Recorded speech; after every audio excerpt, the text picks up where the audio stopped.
दरवर्षीप्रमाणे यंदाही दिवाळीचा शुभारंभ छत्रपती शिवाजी महाराजांच्या चरणी पहिला दिवा अर्पण करून करण्यात आला।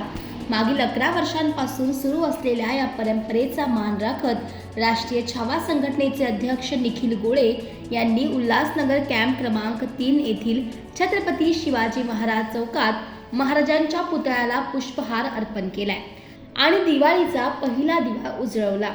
या प्रसंगी उपस्थित कार्यकर्त्यांनी जय भवानी जय शिवाजी अशा घोषणांनी परिसर दुमदुमून टाकलाय। दिवाळीच्या शुभारंभी महाराजांना अभिवादन करून देशभक्ती, ऐक्य आणि संस्कृतीच्या जतनाचा संदेश देण्यात आला। कार्यक्रमात राष्ट्रीय छावा संघटनेचे कार्यकर्ते, स्थानिक नागरिक आणि युवक मोठ्या संख्येने हजर होते। या उपक्रमातून दिवाळीचा मंगल प्रारंभ देशभक्तीच्या वातावरणात झालाय।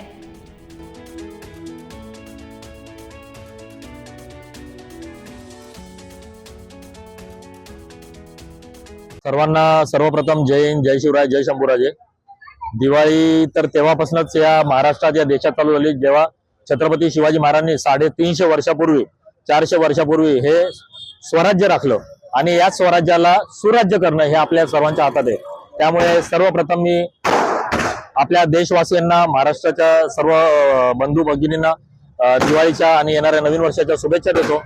राष्ट्रीय छावा संघटना तसेच शिवभक्त मावळे यांच्याकडनं दरवर्षीप्रमाणे यंदाही आम्ही पहिला दिवा छत्रपती शिवाजी महाराजांच्या चरणी अर्पण करायचा हा जो आम्ही उपक्रम राबवतो, हा उपक्रम हा आमचा 11वा वर्ष आहे आणि राष्ट्रीय छावा संघटनेच्या वतीने आम्ही आज या ठिकाणी छत्रपती शिवाजी महाराज चौक, उल्हासनगर 3 नंबर या ठिकाणी आम्ही फुलांची हार करतो।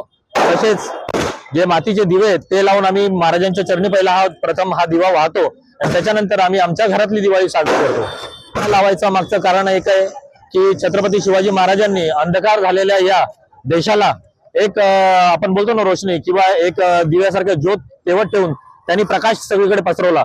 त्याचप्रमाणे येणारा जो प्रत्येक सण आहे तो दिवा लावून आपल्या हिंदू धर्मामध्ये आपण साजरा करतो आणि एक चांगुलपणा म्हणजे अंधारावरती उजाडापासून मात देणं हा जो चांगुलपणा आहे आणि आपली सुरुवात आहे ती आपण ही साजरी करतो। येणाऱ्या युवा वर्गाला इथे आम्ही कमी लोक आहेत पण त्याचप्रमाणे आम्ही सगळ्यांचं हार्दिक शुभेच्छा देतो सगळ्यांना की त्यांनी पुढे येऊन आपला धर्म राखावा, आपला सुधर्म वाढावा, सुराज्य घडावं यासाठी पुढाकार घेतला आणि या व्यसनांकडे न वळता छत्रपती शिवाजी महाराजांची सेवा, छत्रपती संभाजी महाराजांचं धर्मकार्य हे पुढे घेऊन जाण्यासाठी ते सर्वजण प्रयत्न करतात। त्यासाठी मी त्यांना आई भवानी चरणी सांगेन, आई भवानी चरणी प्रार्थना करीन की आरोग्य त्यांना धनलाभ लाभो करून।